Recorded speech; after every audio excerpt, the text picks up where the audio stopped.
Insights, solutions, and networking all come together at RSA Conference. Join a global cybersecurity community at rsaconference.com/ITSP Mag 24.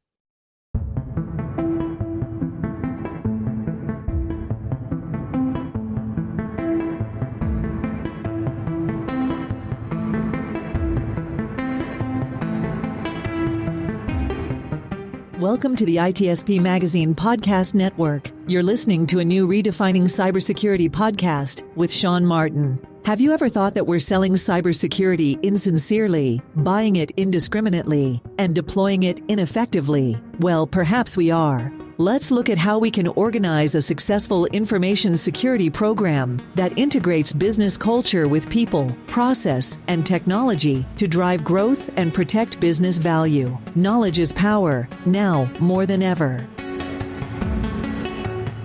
Imperva is the cybersecurity leader whose mission is to protect data and all paths to it with a suite of integrated application and data security solutions. Learn more at imperva.com. Devo unlocks the full value of machine data for the world's most instrumented enterprises.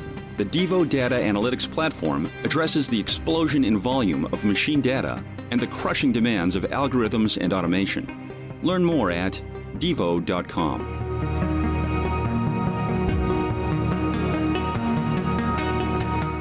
Welcome, everybody. You are very welcome to a new episode of Redefining Cybersecurity here on the ITSP Magazine Podcast Network. This is Sean Martin, where I get to have some amazing chats about how we can operationalize security for the benefit of the business. And one way that organizations kind of get themselves positioned to protect themselves is through communities, and CISOs band in communities, executives band in communities. A lot of information is shared, sometimes off the record, behind the scenes.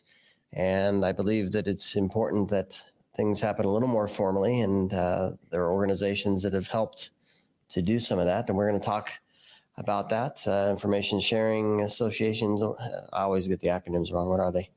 You know what I'm going to do? I'm going to let my guest help, because I'm not the expert. Sidney Pearl. Sid Pearl, thanks for joining me today. Yes, thanks for having me, Sean. It's a pleasure to meet you and pleasure to have you on the show. I saw a post fly by my feed about the AI ISAC, and I was like, let's figure out what's going on there. I know about a lot of ASACs, but what's the AI ISAC going on there? And newly appointed executive director, congratulations on that. Thank you. And so we're going to talk about what the AI ISAC is about, its role in the business world, and who should be a part of it, and what they can expect from it, and just your view of what's going on there. So before we start, a few words from you, Sid, about some of the other things you've been involved with. You have a nice history of accolades there. So maybe a few things to help people understand where you're coming from as you enter this role. Yeah, thanks again, Sean, for having me. First of all, I'm a humble person, so I'm not a big fan of talking about myself, but I will certainly do so. I will start with, I served 20 years in the United States Navy, a number of years supporting information technology in other areas of information gathering and research. Probably the best way to describe it for this capacity of this call today. And so I've been in and around in my military years on in out into the private sector. So I spent 12 years on active duty and 8 years in the reserves, and finished up my time in 2007. In 1999, when I went into the private sector, I went into, back then, what they called IT security, not the fondly known name today of cybersecurity. And as in all things back in those days, we were to be seen and not heard. And fast forward several years now, and after working in this industry, I've been fortunate to be in a number of companies where I've been serving in significant leadership roles in the areas of cybersecurity. So fortunately, I've been able to work on a number of areas across government, military, law enforcement, private sector, across multiple industries, financial services, et cetera. So it's that breadth and depth of understanding how the bad guys operate, the who, what, where, when, why, and how. And then how do you connect the dots into business, help the business understand the importance of it, and then be able to evolve their organization in such a way where they can make better informed decisions. So that's what I bring to the table in conversation when I work with my clients and in other organizations around the world. So appreciate the opportunity in discussing the AI ISAC in that context as well today. Yep, fantastic. And as you probably saw, and everybody else listening heard, saw me butcher all the acronyms.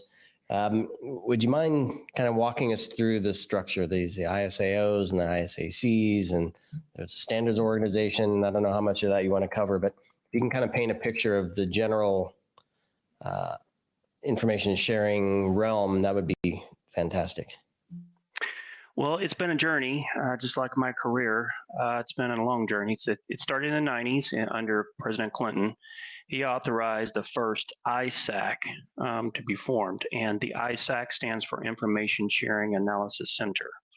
Now, the difference between an ISAC, an Information Sharing Analysis Center, and an ISAO, an Information Sharing Analysis Organization, is that under the center model, it was just that. It was designed for public and private partnerships to be developed between government and private industry to share information. That was the original intent, to identify threats to critical infrastructure and share information amongst those organizations.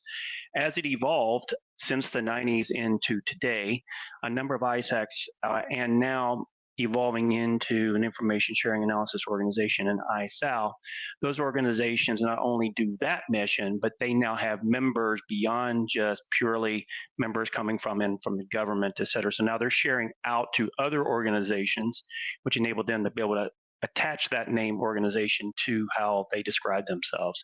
So it's been an evolution in that sense. And the ISAC, the reason why for the artificial intelligence ISAC is that we knew that we're going to need to be able to share with both government and private sector. And so going back to the traditional intent of what an ISAC was formed to do, we felt an ISAC was best placed for the AI to be able to operate.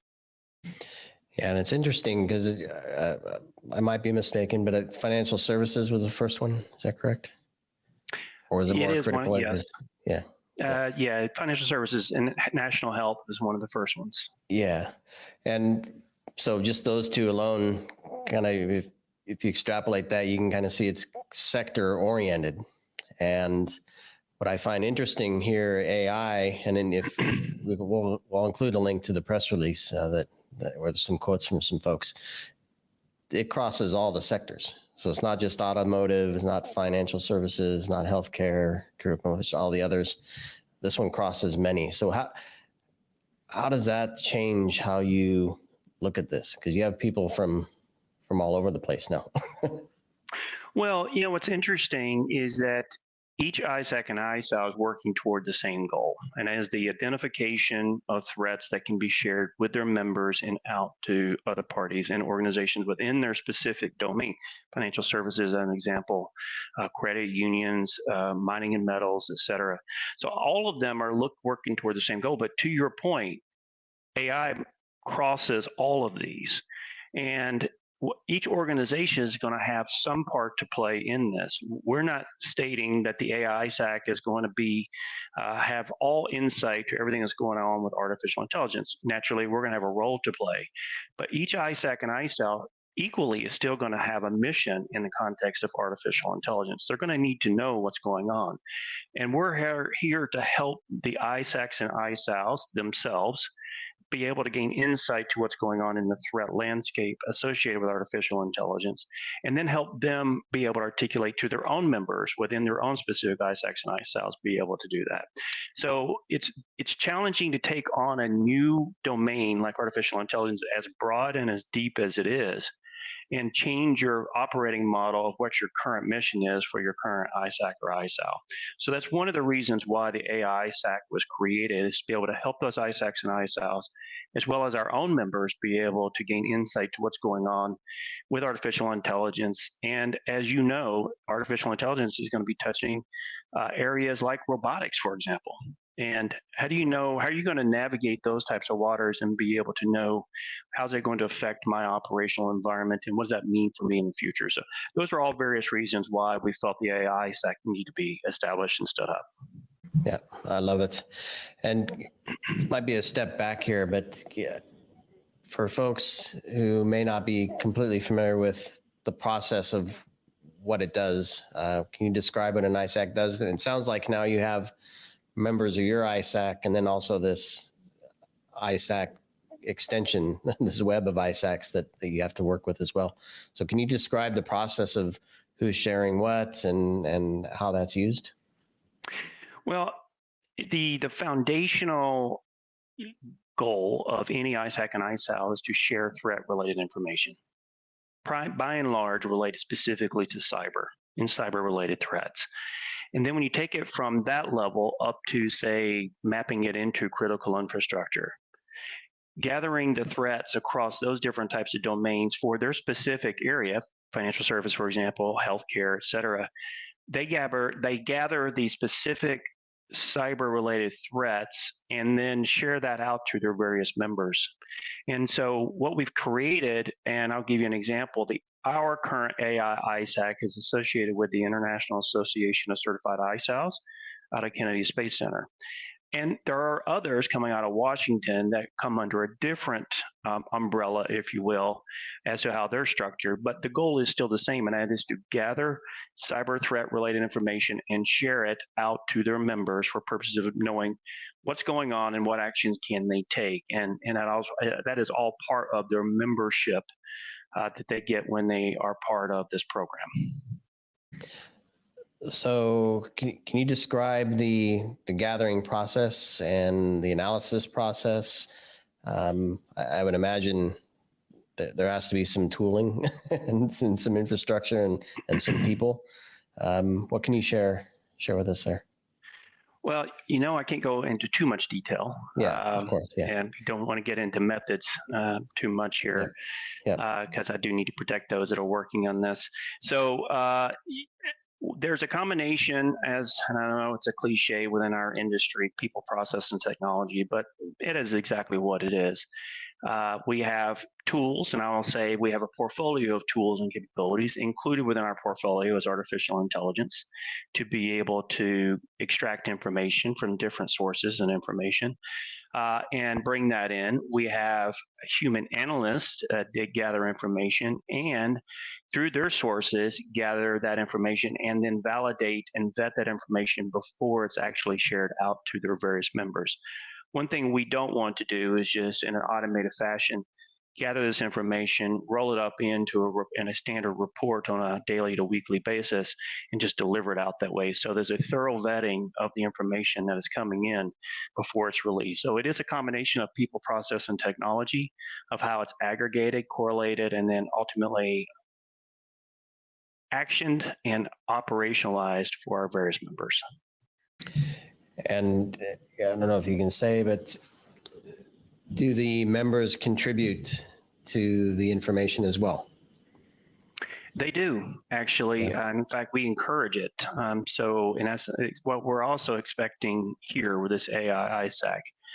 And excuse me, you can imagine that in a topic like this, in a topic in particular that is so, I would say, interesting is probably not the word I'm looking for, but it gets a lot of interest from various parties for different reasons, right? So we have some organizations that are the large technology companies that are interested in driving AI to the point to improve efficiencies within businesses, and that's a sincere intent to do good things for organizations and their clients. On the other hand, we know that AI is going to be used in highly malicious ways by bad actors to target organizations. So what is the balance between those two? How do you tell someone on one hand that everything's rainbows and butterflies and there's nothing to worry about, and then strike the balance between bad actors that are seeing the opportunity to take those same tools and apply them and put them into their own toolkit and be able to use them maliciously against organizations, and yet still maintain a balance in saying there's nothing to worry about here, live long and prosper, right? So I think it's that balance that we want to bring to this conversation. And I think one unique aspect of this is we're neutral in this conversation. And that I think if you were to approach this in somewhat of a research-oriented, lab-based, think tank type expert-related situation, then I think we'll be able to bring some knowledge and expertise to this that says, we hear this side of the conversation. We also hear this side of the conversation. Here's a fair and balanced approach and net neutrality based on facts and vetted information, which is why it's important to you and bring that. So going beyond purely the information sharing and threat analysis, I feel the AI ISAC has a responsibility, not only to its members, but more broadly than that, globally, to help people understand what's really happening and can I truly take what it is that's being shared with me and have confidence that it's being done in the right way for me to make informed decisions. And I think that's a critical value outcome that I think will be important as the AI ISAC continues to evolve. Yeah, definitely. And in terms of membership, don't need whatever details you can share, but I'm wondering what's required to become a member. I'm sure there's some filters. Is it organizational level? Is it individual level representing an organization, or what's that look like? Well, I mean, the membership opportunity is there for government and private sector organizations to be part of this. Naturally, we welcome opportunities for individuals that want to come in and be part of this as volunteers. We welcome that if they want to participate. So feel free to reach out to us. We'd be glad to discuss the role that you might be able to play in that capacity. But by and large, it's government members and also private sector members that really are primary customer base for how we'll deliver the threat sharing information out to those organizations. And perhaps even looking back at the original vision for these ISACs, can you describe what the goal is? Is it to help a broad stroke of organizations respond to an active attack, or is it to be specific and say this organization or this group of folks or businesses are prone to attack or seeing activity, so they should shore themselves up? Looking at security operations, they measure themselves by mean time to detection, mean time to response, mean time to recovery, that kind of thing. Are there those types of objectives, or how do you measure yourself, I guess? Well, as a former, I guess some might say, maturing old Intel guy, I will simply say I see the world through an intelligence lens. Okay, and that intelligence lens drives me to become more proactive versus reactive. And I think that's what's missing in most organizations today. And when we speak in terms of mean time to detect and mean time to respond, that to me says reactive across the board. Okay. In the world of where I want to try to get ahead of the curve and try to identify the threat before it actually becomes a problem, that's a space where a lot of organizations don't have the opportunity to operate. And all too often we see them struggling because they're putting out the next fire, waiting for the next fire to come along and not focusing on the future state, which is where they need to be in identifying. And artificial intelligence is going to be unforgiving in that domain. So I would say that it behooves all of us to really understand what's going on and not simply accept what's being said in the global marketplace, and I'll leave it at that. It requires all of us to know what's going on so that we can make the right informed decisions about how this is going to affect our operational environment. So to answer your question, first and foremost, we need to be proactive. And in order to be proactive, we need access to good information to make vetted decisions, properly vetted decisions to determine the impact to our operational environment before it becomes a problem. And that's where I want the AI ISAC to be able to get to, not simply gather threat-related information and share it out to the members. And I think that's a big difference in comparison to some of the other ISACs and ISAOs that are operating out there today. Yeah, makes sense. And are there? I'm looking at like threat intelligence feeds. I know there's been discussion of organizations may not be quote unquote mature enough to get the value out of a feed. Let's say they might not have the systems or the team or whatever processes in place to really make the most of it. Is it the same for an ISAC, and I don't know, maybe even more so for an AI ISAC? You mean the amount of information coming in and the ability to take action on it? Does an organization have to reach a certain level of maturity to be able to benefit from being part of the ISAC? Well, I'm going to answer your question with a somewhat of a broad-based question to the question, okay? And that is this: Can you afford not to have access to this information? Is the question, right? As fast as the world is now moving today, if you look across the 16 domains of critical infrastructure, knowing the challenges that we've experienced in the past of how fast the bad guys can move, get their tools in place, sell those tools out to their own marketplace, and exponentially grow their own business and do damage across those environments, can you afford not to have access to the information? Right. So I would argue, and I do advise a lot of clients in saying, well, and when I hear we don't have the time, we don't have the resources, we don't have the people, I'm sympathetic and empathetic to all of that. I completely understand. I've been in their shoes. So I fully understand. But as I said before, AI is going to be unforgiving. You're not going to have the luxury of saying, I don't have the time or the resources to be able to focus on this, because it is moving so fast. It will be beyond you before you have the opportunity to even understand truly what's going on. Yeah.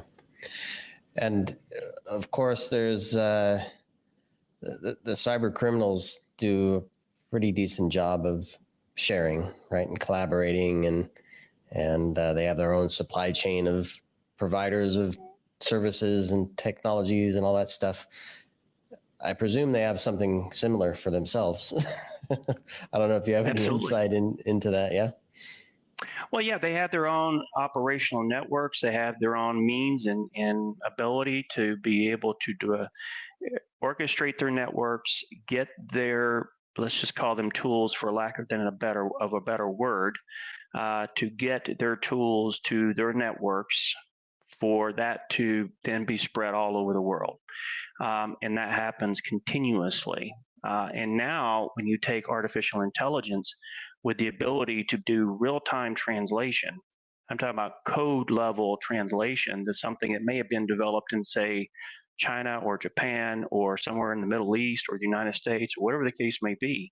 When you can do real-time code translation and turn that into a malicious code for your own operational purposes, now Pandora's box has been opened in ways you haven't even thought about before, right?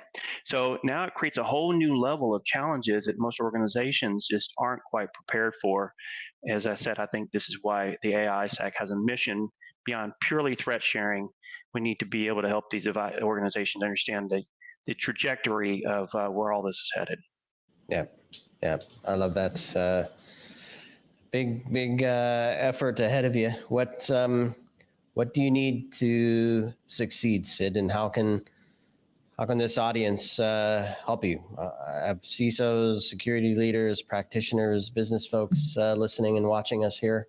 How can they help you? Well, first, let's understand that there is no us versus them in this scenario. There really needs to be the silos broken down between I'm in this industry, I'm in this domain. I'm not questioning any of that. What I am saying to you is that at the pace that Industrial 5.0 is moving, as an example, you will quickly start to see things like, for example, industrialized robotics now becoming more of a personal type situation in your own personal domain over the next several years. So to answer your question is that what I'm asking everyone to do with sincerity is to move beyond their comfort zone in the silos that they currently operate in within their own domain, and think more broadly about artificial intelligence, not only how it can help you in improving your business efficiencies, which I fully support. I want to say for the record that I fully support the efficiency in the positive use of a benevolent use of AI in a positive way. However, on the dark side of the moon, as they might say, I equally would ask the CISOs and others that want to be part of this to first step out of your comfort zone and say AI is more broadly applicable to everything. And so through that lens, how can I bring my experience, my knowledge, and my team and my perspective to someone like the AI ISAC, help provide some insight to that so that we can aggregate this in such a way to where we can help everyone, not just a specific few. Yeah. And would you mind taking a moment, because to be comfortable in doing that, it requires trust. Can you kind of describe how that trust is established with the ISAC? Well, I will say to you, going back to the genesis of the ISACs, that one of the biggest challenges they've had over the years is the trust between private sector and government. On one hand, government will say, provide me what it is that you have and trust me, and in return, not give them anything back in return, right? And so we don't want to be in that position. And again, please understand, I'm not picking on our friends in the government by any means. I'm simply saying this is what has been experienced by a number that have been involved with this over the years. So building trust is critical, and trust is earned. So I'm not here to say to anyone here today that you need to trust me because I've been in the industry for 30 years. That's just a credibility statement for you to have at least a beginning conversation. Trust is earned, and I would encourage you to engage with us, reach out to us, let's have a dialogue, and let's build that trust together, because as I said, we're in the early days of this, and we have a role to play, and I'd like for us to work together to build that trust together to do the right things for the world and for humanity, and we can do that, and I think that trust will happen naturally as we work together to be able to achieve that. And the connection to the other ISACs probably helps with that, right? Those members and the sharing back and forth between you. Yeah. Well, again, that's a credibility statement, right? The ISACs and ISAOs have been around for a number of years, and so they're credible and their backgrounds. So building off that trust, you now know that there are people with experience in building this ISAC that will bring those types of resources to bear to help us be successful as well. Got it. Well, Sid, I'm grateful for the work you're doing. I think we'll all be better for it, of course. And I encourage everybody to, as you noted, reach out to you and become part of the conversation. Start to explore what you're working on and how they can contribute, and then we can all benefit from that. So any final thoughts, Sid, before we wrap here? Just my message to everyone is, as I stated, we want to work with you. We want to collaborate with you. We want to build the organization of trust with you. And my last statement is that we're in this together. And if we work together, we will be able to adapt to these changes that are coming our direction. And we welcome the opportunity to work with you to be part of that. Got it. And I will include whatever social details you want to provide us, Sid, to share with folks listening and watching, any links you have, I'll certainly include the link to the press release that outlines and has some good details in there as well about what you're working on. And yeah, hopefully you get some folks joining you here shortly. I'm quite certain we will. So thank you, Sean. Thank you. And thanks everybody for listening and watching, and be sure to subscribe, share, and all that other fun stuff right after you reach out to Sid and become part of the AI ISAC. Thanks everybody. Thanks, Sid. Thank you. Take care.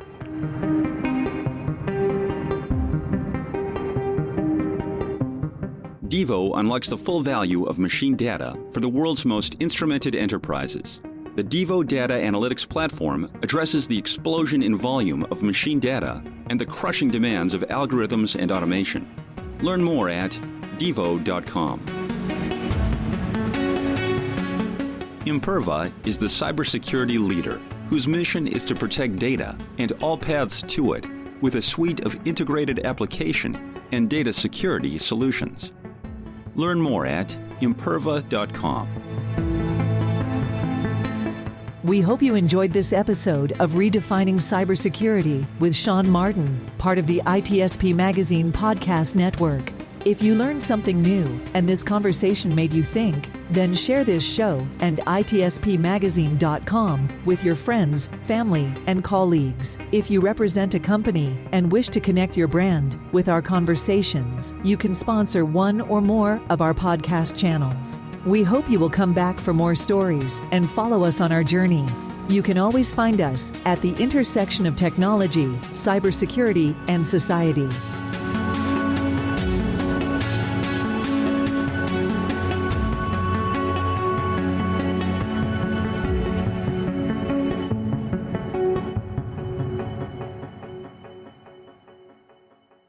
Insights, solutions, and networking all come together at RSA Conference.